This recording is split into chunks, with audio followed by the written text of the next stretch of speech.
I will run, I will climb, I will soar.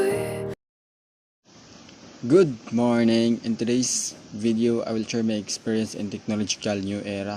No, so sa technological new era, dako ka siyang natabang para sa ako kay syempre stroke man ang papa, di ba? So kung dili tungod sa technology era, dili gid ko maka-eskwela kay wala may kuan sa mong kuan with provide kay ang sa karon man gud is daw nami trabaho gid pero talag sara. So muna nga dako kay natabang ang technological new era kay sa technological new era man gud is online class. So far nami diri sa nami diri sa ambalay or ga trabaho, so pwede mi maka-answer. Pero kung sa traditional gud siya, fake gud pa kay syempre wala may kuan gud, wala may papa nga support sa mga panginahanglan sa pag-eskwela, especially sa mga project. So far makaingon jud ko nga ang technological new era dako gid siyang natabang kay bisan pag online class ra siya, pero sa online class siya niabot na ko third year karon, di ba?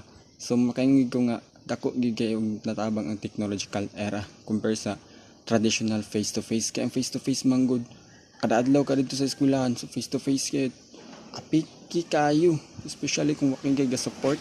So muna nga kung nakuan gid ko aning technological era nga na-invento gid siya, no, so dako gid akong pasalamat niini kay kung wala technological new era siguro high school ra ko karon, senior high ra siguro ko karon, nanarbaho na gid siguro karon.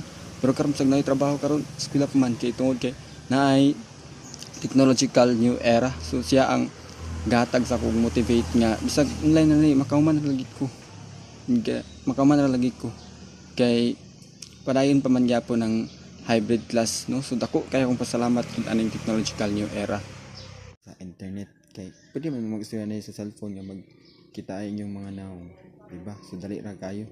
Then isa po ang internet importante kay syempre sa mga estudyante gyud labi na kay gusto may balan, so, dapat i-search gid na muna. Then kana po yung mga news. So bisan pa man og wala tay TV sa ngalan nga nalang tay cellphone ug internet nalay load, so ma-inform na tang unsa na nahitabo, di ba? So dili na para sa unang panahon nga lusod jud kaayo kay sa unang panahon sulat pa man, pero karon isa ra ka text, isa ra ka video call, so ma-inform na nga nani ang nahitabo. So dako lagi kayo ang kausaban sa panahon karon i-compare nato sa unang panahon. The advantage of mobile phones in today's generation is first is easy communication. So dali ra kay ta makapaunta na unsay oras tubag din ang isag naras 12. Next is education. Sa cellphone pwede ra ta diri mag-eskwela kay na naman yung online class. So karon ni pwede ra ta diri mag-quiz, mag-klase.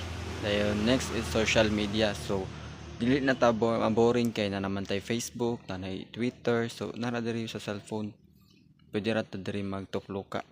Next is promoting business, no. So ang atong business pwede na to i-post sa Facebook, Twitter, Instagram, TikTok, mo na siya ang pamagi para ma-promote ang usa ka negosyo. Next is camera. Kung nagit tay gusto aduan nga lugar nga mao na to gwapo kaayo, pwede dito mag-selfie kay para natin remembrance ana nga lugar kung sa gid siya kagwapo para sa communal runs. Pwede tayo dito mag-selfie kay gwapo man kay lang view dito. Next is earn money. Sa atong Facebook is pwede ta makakwarta kay pwede man ta mamaligya sa marketplace. Next is GPS. No, kaning GPS natay gusto nga lugar nga adto uta ka tuod, pwede ra nato gamiton ang atong cellphone para makatuod daan na nga lugar. Then next is calculator. Kaning calculator mo pwede nato gamiton kung mag-adto ta sa mga tindahan para sure gid sa atong budget atong totalod daan. Next is flashlight. Gamit po ni siya sa mut na gabi. Next is contact. Kani siya importante gid sa tanan kay pang in case of emergency at least na kay matawagan dito ni nga phone book dito. So di na ka maglisod og pangita kung sa timong tawagan. Next is online games. Mo ni ang butang nga makapawala sa imong focus lamit pag makadula na ka sa online games kay kaning online games mangud nindot siya dulaon gyud.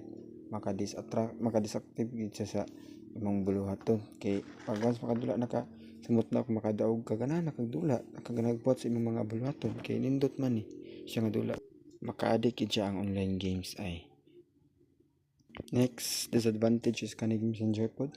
Once pod nga kanimo tingog na matik gid wala gid ang focus kita sa messenger na padulong. Samot nagahanggi ka sa imong ka-chat, automatic to anong focus dito.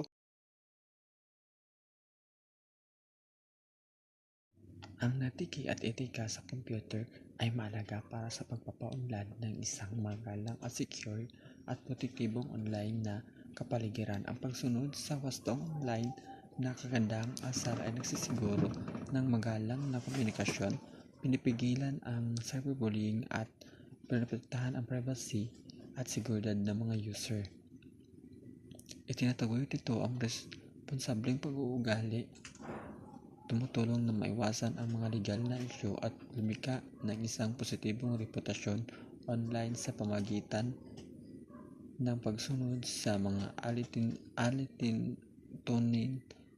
Ito ang mga individual ay nag-aambag sa pinipigilan ang cyberbullying at sa panliligalig sa pamagitan ng pagsunod sa online na kagandahang asal.